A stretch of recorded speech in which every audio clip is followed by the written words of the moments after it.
8वां खंड है।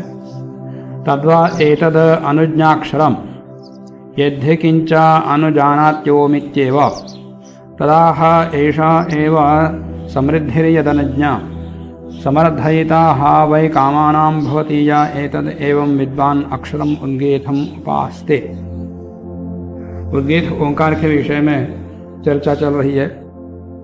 ओंकार का अर्थ, उद्गीत का अर्थ परमात्मा है, ये बता दिया। परमात्मा की उपासना या उद्गीत के माध्यम से उपासना किस प्रकार से करनी चाहिए या की जाती थी, वो आगे बता रहे हैं। तद्वा एतद अनुज्ञाक्षरम, ये जो ओम अक्षर है यहाँ वर्णात्मक है, न कि परमात्मा। अनुज्ञा, अनुज्ञा माने स्वीकृति, स्वीकृति अर्थ वाला है ये ओम। पाठः अधीतः ओम, हाँ मैंने पढ़ा। यज्ञः कृतः ओम, हाँ यज्ञ किया मैंने।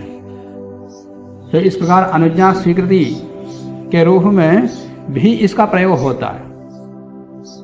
इसका तात्पर्य स्वीकृति देते हैं तो भी परमात्मा के नाम से ही व्यवहार में परमात्मा के नाम का ही उच्चारण हो। पुराणों की कहानियों में देखे होंगे, नारद क्या बोलते,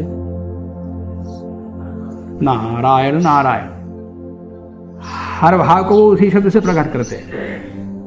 कोई कुछ बोला नारायण नारायण नारायण, नहीं बोलना नहीं बोलना नहीं बोलना, या नहीं करना नहीं करना, निषेध करना हो तो भी नारायण नारायण, या कुछ स्वीकृति देना हो नारायण नारायण। बस वो स्वर में ही भाव को अभिव्यक्त कर देते। आजकल के लोग बहुत सारे लोग करते हैं। जैसी ईश्वर की इच्छा, हे ईश्वर हे। तो हर चीज में ईश्वर का नाम लेना चाहिए, नाम को उच्चारण करना चाहिए। इस रूप में प्रयोग करने से इसका नाम अनुज्ञा हो गई, माने अनुज्ञा अर्थ हो गया इसका। तो तद्वा एतद अनुज्ञाक्षरम यदि किंच अनुजानाति ओम इत्येव, माने जब भी स्वीकृति मांगी जाती है तो स्वीकार किस शब्द में देना चाहिए, ओम। इसी रूप में ही स्वीकृति देनी चाहिए। कहाँ देते हो स्वीकृति, देते ब्रह्मन्नपः प्रणेष्यामि, क्या उत्तर देता ब्रह्म? कुछ मौन व्रत, मौन उपांशु मंत्र बोलता, अंत में क्या बोलता? ओम प्रणय उच्चैः अनुज्ञां दद्यात्। ऊंचे स्वर में ओम प्रणय इस प्रकार से अनुज्ञा देनी चाहिए। ब्रह्मन् हविः प्रोक्षिष्यामि, उपांश मंत्र जप करने के बाद क्या देते? ओम प्रोक्ष इति मंत्रेण उच्चैः अध्वर्युम् अनुजानीयात्। ब्रह्मन् पूर्व परिग्रहं परिग्रहिष्यामि, फिर स्वीकृति मांगा अध्वर्यु ने ब्रह्मा से। फिर वहां क्या उत्तर देता, क्या स्वीकृति देता? ओम परिगृहाण।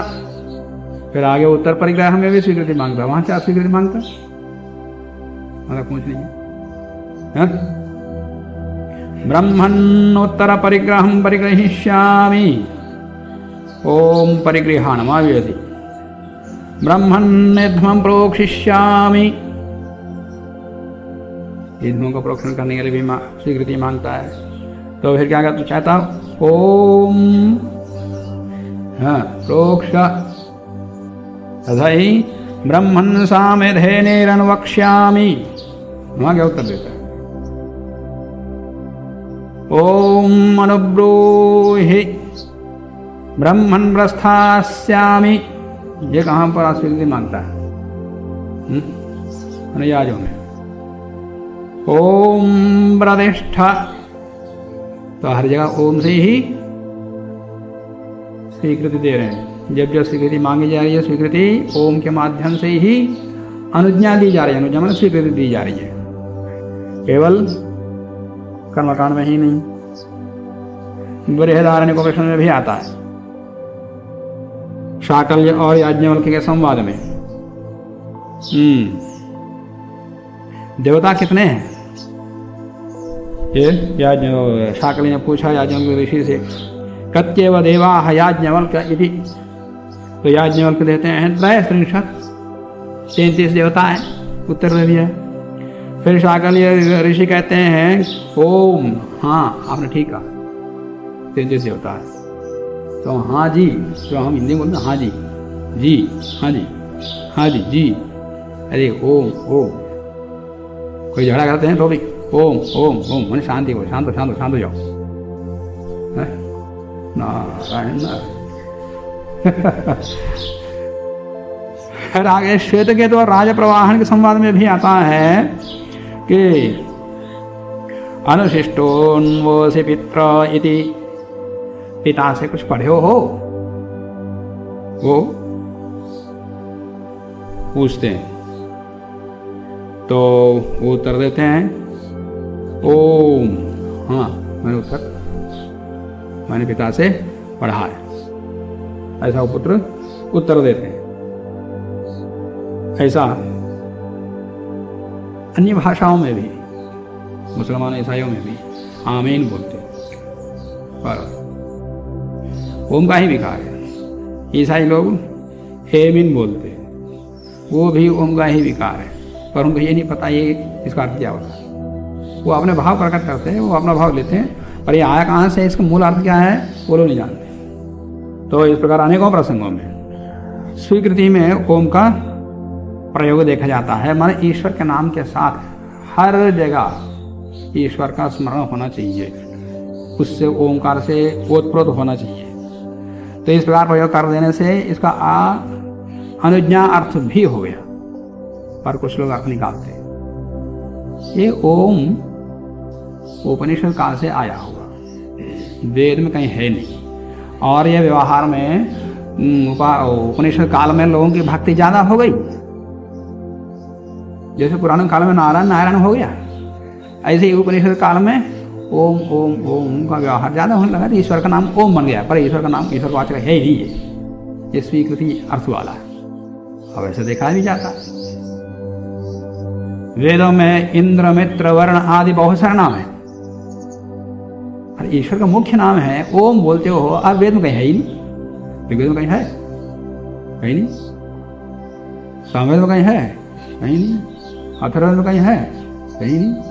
यजुर्वेद में 40वां अध्याय में, वो 40वां अध्याय जो है उपनिषद भाग यजुर्वेद में जुड़ गया। क्यों? वेद के जो भी मंत्र हैं सब कर्मकांड में विनियुक्त है, 40वां अध्याय कर्मकांड में विनियुक्त नहीं है, इसका तात्पर्य बाद में जुड़ा हुआ। वहां पर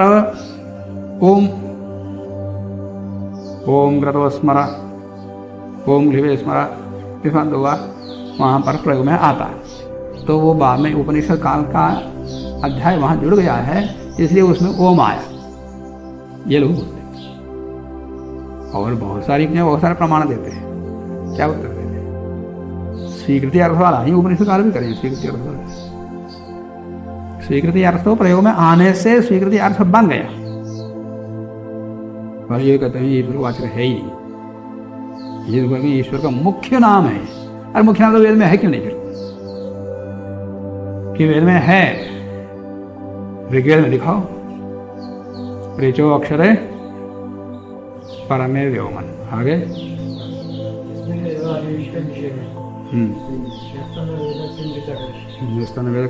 आगे बताऊँ तो वहां अक्षर से, अक्षर क्या अक्षर, यहाँ अक्षर का क्या अर्थ लिया जाएगा? निरुक्तकार ने प्रश्न पूछा। वहां पर 3 आचार्यों के मत से 3 मत दिया, आध्यात्मिक, आदिभौतिक और परमात्मा बारक। तो परमात्मा बारक वहां शाकल्य आचार्य का मत देते हैं कि अक्षर का मतलब ओम परमात्मा का नाम है। वहां भी प्रश्न उठाते लोग, ये तो 3 आचार्य का नाम दिया, वहां कौन से आचार्य का मत ठीक है? तीनों ही आचार्य का मत ठीक है। वहां पर शाकल्य आचार्य का मत जहां जहां आया निरुक्त में वो प्रायः अध्यात्म ही किए, प्रायः क्या पूरा पूरा आध्यात्मिक अर्थ ही किए शाकल्य आचार्य ने। और वहां पर अक्षर शब्द से परमात्मा ग्रहण किया उन्होंने, और जो आध्यात्मिक अर्थ करते हैं वहां पर अक्षर शब्द से जीवात्मा का ग्रहण किया। जो आदि भौतिक अर्थ किया जिस आचार्य ने वहां पर अक्षर शब्द से प्रकृति ग्रहण किया। और तीनों ही अक्षर है, तीनों ही अक्षर पर तीनों ही नश्वर हैं, तीनों ही नित्य है, सत्य है, सनातन है, तो तीनों ही ठीक है। इसमें गलत क्या है? तीनों ही ठीक है। और निरुक्तकार यास्क से पहले कोई आचार्य अक्षर शब्द का अर्थ ओम ले रहा है, इसका मतलब वो ओम सिद्ध था तब तो किया। एक व्योमन शब्द तो मंत्र में बहुत स्थानों पर आता है, आता ही नहीं आता? व्योमन शब्द बहुत स्थानों पर आता है। वी ओम अन तीनों शब्द मिलकर के व्योमन बना। वी विशेष रूप से अपनी सत्ता को बना के रखने वाला कौन? वी कौन है? प्रकृति। ओम परमात्मा है, अन जीवात्मा है, अनिति प्राणिति जीवति इति अन, अन प्राण धातु से प्रत्यय होकर के बना, तीन शब्दों से मिला हुआ है, मिलकर के बना हुआ है व्योमन। तो वहां ओम शब्द है ना, और अनेकों सवार इसका प्रयोग हुआ है। व्योमन का अर्थ आकाश किया था, और आकाश का अर्थ परमात्मा होता है। ओम खम ब्रह्मा खा में खा शब्द से आकाश ही थोड़ी अर्थ लेते हैं, परमात्मा ही लेते हैं। आकाश जैसा व्यापक,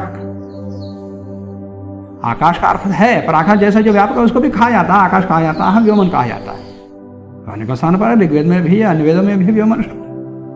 ऋग्वेद में और एक मंत्र आता है ओमासश्चर्षणीनाम आता है, में भी है। तो ओमासश्चर्षणी वहां पर ओम शब्द है, और वो परमात्मा का अर्थ में ही है। और जहां तक ऋग्वेद का 40वां अध्याय बाद में जुड़ा है, उपनिषद का है, ये कर्मकांड में युक्त नहीं है, कर्मकांड में युक्त क्यों नहीं है? अग्नि ने ऐसा बता नहीं है कहीं, श्रौत यागों में भी है, और स्मार्त यज्ञों में अंत्येष्टि में विनियोग है। कि कर्मकांड में विनियोग क्यों नहीं है? पहली बात तो यज्ञ कर्मकांड के लिए ही प्रयुक्त हुआ है, ये मान्यता तुम्हारी बाद की है। वेद कर्मकांड के लिए ही है, यज्ञ के लिए ही है, ये हमारी मान्यता बहुत ही अर्वाचीन है। और यज्ञ का मतलब का ये है, ये समझना तो और ज्यादा गलत है। यज्ञ के लिए वेद प्रवृत्त हुआ ठीक है, दोह यज्ञ सिद्ध्यर्थम मनुस्मृति में आता है। यज्ञ की सिद्धि के लिए ही तीन वेदों का दोहन किया परमात्मा ने, मनुस्मृतिकार कह रहे हैं। तो यज्ञ का तात्पर्य ये यज्ञ नहीं है, ये यज्ञ का तो बहुत अर्थ व्यापक है, सृष्टि के निर्माण के लिए। और आध्यात्मिक यज्ञ इसमें भी आएगा, यज्ञ होता क्या है। तो वहां यज्ञ के लिए तीन वेदों का जो दोहन किया है वो यज्ञ, ये यज्ञ के लिए नहीं, सृष्टि के निर्माण के लिए। और इस अर्थ में बहुत बार यज्ञ शब्द का प्रयोग हुआ। तो ओम का अर्थ परमात्मा का निज नाम है। तो इंद्र मित्र वरुण आदि के प्रयोग के जैसा इनका प्रयोग क्यों नहीं हुआ? और हम कहते हैं उनसे ज्यादा प्रयोग हुआ हो ओम का, कैसे? ये दिक्कत तो है।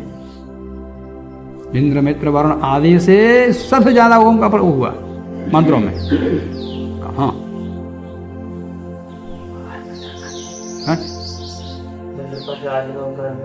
हर मंत्र के आदि में और कुछ विशेष मंत्रों के अंतिम भाग में, टी भाग में ओम का उच्चारण किया जाता। बिना ओम के कोई मंत्र उच्चरित होता ही नहीं।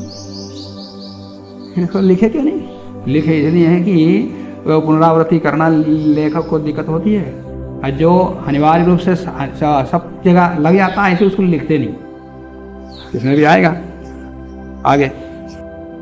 ब्रह्मणः प्रणवम कुर्यात् आदौ अन्ते च सर्वदा, मनुस्मृतिकार कहते हैं आदि में और अंत में ओंकार का ग्रहण करना चाहिए, उच्चारण करना चाहिए। इसका तात्पर्य हर मंत्र में, उसके बिना कोई मंत्र का उच्चारण होता ही नहीं। और उसके बिना कर्म का आरंभ भी नहीं होता। क्या 11 वहां बताऊंगा।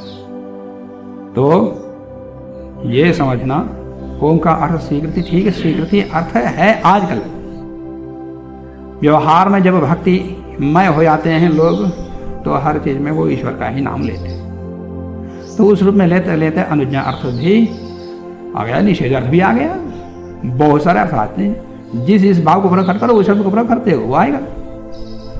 रोते हुए भी दुख, क्लेश भी आता, दुख भी आता उसमें अर्थ, दुख अर्थ थोड़ी उसमें। हाय हाय क्या हो गया, नारायण नारायण, जब भी बाधा दुख होता है लोग आजकल बहुत सा प्रयोग करते हैं। जो भी है, तदा आहा ऐसा एवं समृद्धि यद अनुज्ञा, इस प्रकार से लोक व्यवहार में हर क्षण ओंकार का स्मरण करते हुए, परमात्मा का स्मरण करते हुए करता है, यह एक बहुत बड़ी समृद्धि है। ऐश्वर्यशाली हो जाता हो, ज्ञानवर्धन हो जाता, शांतिमय हो जाता। समर्थयिता वै कामानां भवति या एतद एवं विद्वान अक्षरम उद्गीतम उपास्ते। इस प्रकार से उद्गीत अक्षर को लेकर के, जब उद्गीत के माध्यम से अक्षर परमात्मा की उपासना करता है, वो सब कामनाओं को प्राप्त कर लेता है और सब कामनाओं की समृद्धि हो जाती है उसको। तेना इयं त्रयी विद्या वर्तते, ओम इत्याश्रावयति, ओम इति संसति, ओम इति उद्गायति, उद्गायति, एतस्य एव अक्षरस्य अपचित्यै महिम्ना रसेन। लो ये बता दिया। तेना इयं त्रयी विद्या वर्तते, तेना माने इसी उद्गीत से, ओंकार से ही ये त्रयी विद्या माने 3 प्रकार के मंत्र वाले चारों वेद इसी से आरंभ होते। वर्तते का यहाँ पर अनेकार्थ धातुवा से यहाँ पर प्रारब्ध थे। तीनों प्रकार की विद्या आरंभ होती है। विद्या का पढ़ो, पढ़ाओ, यज्ञ में विनियोग करो, या किसे कैसे मंत्र का आरंभ और अंत में ओंकार से ही आरंभ होता, ओंकार से ही अंत होता। तेना इयं त्रयी विद्या वर्तते प्रारभ्यते। केवल मंत्र का उच्चारण, पाठ पठन पाठन ही नहीं, कर्म का आरंभ भी उसी से ही होता। तेना इयं त्रयी विद्या वर्तते। ओम इति उदाहरण के रूप में बता रहे हैं आगे। ओम इत्याश्रावयति, ऐसा कौन बोलता है? आश्रावय कौन बोलता है? तो ओम से ही बोलता हूं।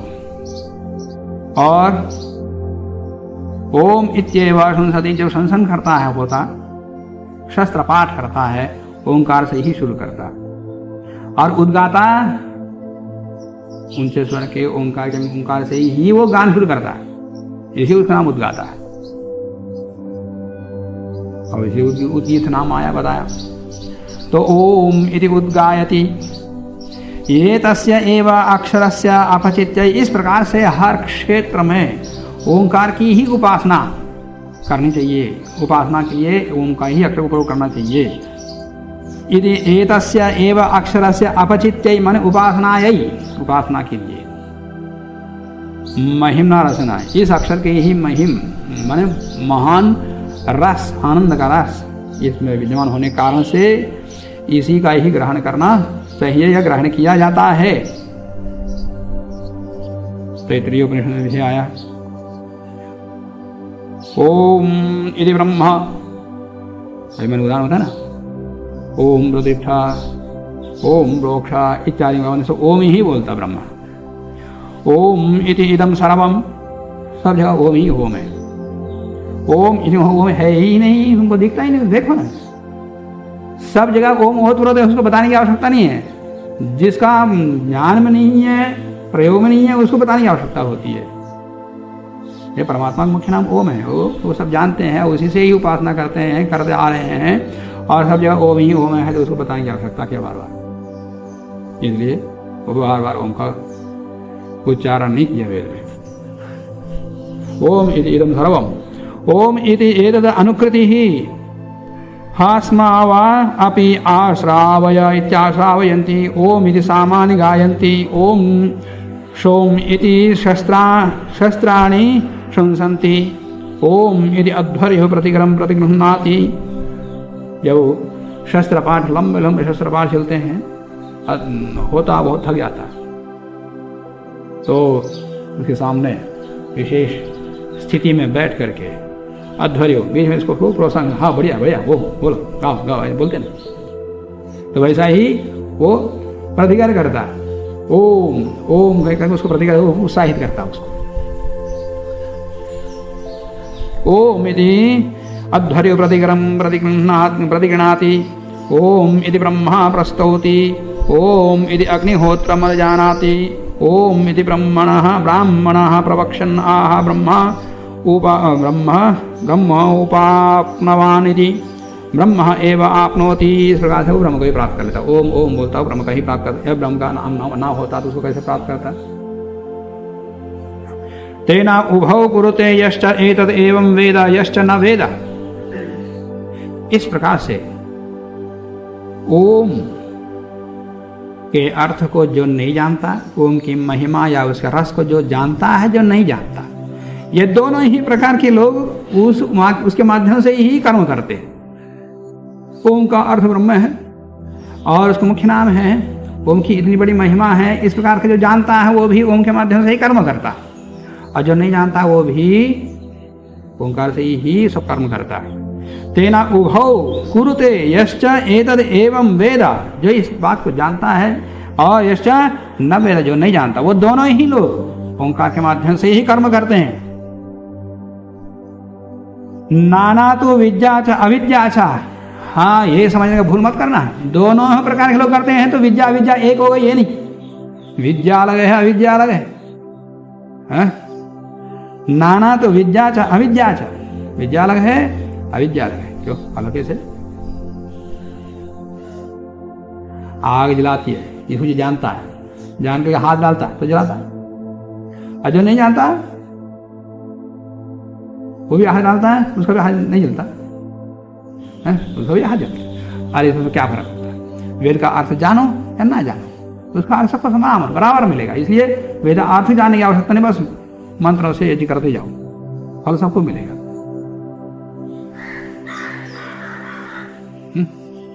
देखिए सत्यार्थ प्रकाश में ऐसा तो नहीं है, सत्यार्थ प्रकाश में वेद हम यहाँ ही यहाँ भी बता रहे हैं विद्या अलग है विद्या अलग है, पर इसके विपरीत उदाहरण में दे रहा हूं कि जान के करो या ना जान के करो, फल तो एक ही रहेगा। ये अन्न खाते हैं, अन्न कैसे उत्पन्न होता है, किसान कैसे करता है, वो किसान करने के बाद परमात्मा कैसे बनाता होगा, इत्यादि विद्याओं को जो नहीं जानता है वो खाता पेट भरता है, उससे तो हो जाता है, और जो जानता है वो भी तो होता कि नहीं होता। हवा ले रहे हैं, पानी ले रहे हैं, कितने जान के करो अनजान से करो, जो फल मिले सबको बराबर मिल रहा है। ऐसे वेदार्थ का जानो या ना जानो, मंत्र को बोल करके निकालो, सबको फल समान मिलता। ऐसा समझने की भूल मत करो, विद्या अलग है अविद्या अलग है। ज्ञान पूर्वक क्रिया करना अलग है। अग्नि के महत्व को जो जानता है वो रेलगाड़ी को बनाया, कितने यंत्र बनाता है, सब बनाते हैं। धरती पर सब रहते हैं ना जानते हुए, धरती विज्ञान को, भूगोल विज्ञान को जो जानता है वो अंदर से पानी निकालता है, अंदर से सोना निकालता है। अभी कुछ 1000 टनों का सोना का पता लगा खानी अंदर है, भारत नहीं, वो निकलेगा तो बहुत पैसा आएगा, कई टनों का सोना। वज्र आदि पत्थर जैसे दिखते हैं, जो नहीं जानता वो पत्थर ही समझता है, जो जानने वाला है वो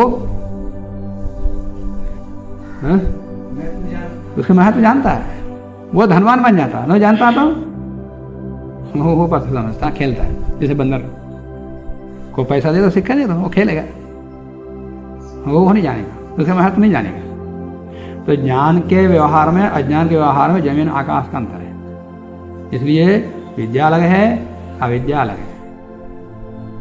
हाँ, अविद्या को विद्या न समझना, विद्या को अविद्या नहीं समझना, विद्या पूर्वक ही कर्म करो। हाँ, अविद्या से परमात्मा सृष्टि का निर्माण नहीं करता, विद्या से करता है। अद्वैतवादी क्या करते हैं, क्या बोलते हैं? परमात्मा सृष्टि कैसे बनाई? अविद्या से बनाई है? अविद्या से अभिभूत हुआ तभी तो वो जीवात्मा बना और जगत के रूप में परिवर्तित हुआ। अरे अविद्या से कुछ नहीं होता, विद्या से ही होता। ये इतना अज्ञान कर्म नहीं है, बहुत अनंत ज्ञान से युक्त कर्म है वो। अल्पज्ञ नहीं कर सकता, शंकराचार्य स्वयं कहते हैं तनुमहिम्न। अल्पज्ञ मनुष्य का इसको नहीं कर सकता इस सृष्टि को।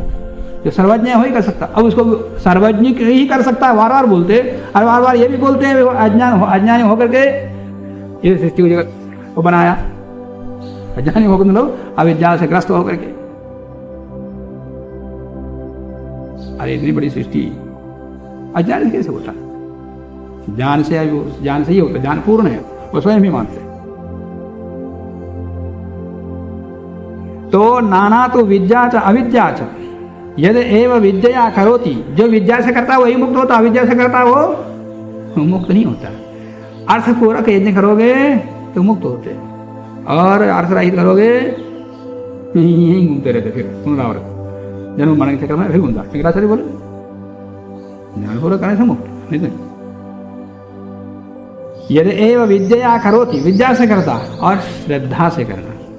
विद्या पूरा करना एक अलग बात, और साथ में श्रद्धा का जोड़ देना और जगह। और उपनिषदा, श्रद्धा मन किस चीज की श्रद्धा? हाँ, ये यज्ञ करूंगा तो मेरा सारा दुख समाप्त हो जाएगा, ये यज्ञ करूंगा तो मुझे पैसा मिल जाएगा, लक्ष्मी यज्ञ करते। अरे नहीं, उपनिषदा आध्यात्मिक तत्व के ज्ञान के लिए यज्ञ करना, उसमें श्रद्धा रख करके, पैसे की कमाने के लिए नहीं, या अपने दुख को दूर करने के लिए नहीं। विद्या करोति, यज्ञादि कर्म को विद्या से पूरा करता है, ज्ञान पूर्वक करता है। श्रद्धा पूरा करता है, वो भी किस चीज में श्रद्धा?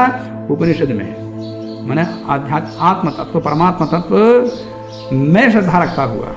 उपनिषदा तदेव वीर्यवत्तरम होती, ऐसा जो कर्म है वही वीर्यवत्तर होता है, वही उत्तम श्रेष्ठ होता, अन्य नहीं।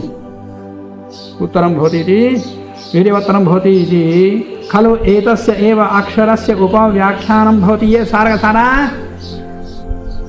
उस ओम अक्षर परमात्मा का ही उपव्याख्यान है, जो इस प्रकार से ज्ञानपूर्वक नहीं करता, ज्ञानपूर्वक व्यवहार नहीं करता, नहीं जानता कि मृचा करिष्यति, वही फल क्या करेगा? कुछ नहीं करेगा, कोई प्रयोजन नहीं उसको, कोई लाभ नहीं वेद पढ़ करके।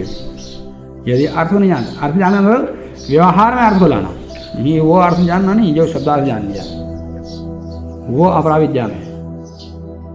अपराविद्या तात्पर्य अज्ञान ही है, पराविद्या वही ज्ञान है। ये खंड समाप्त हो गया। हाँ।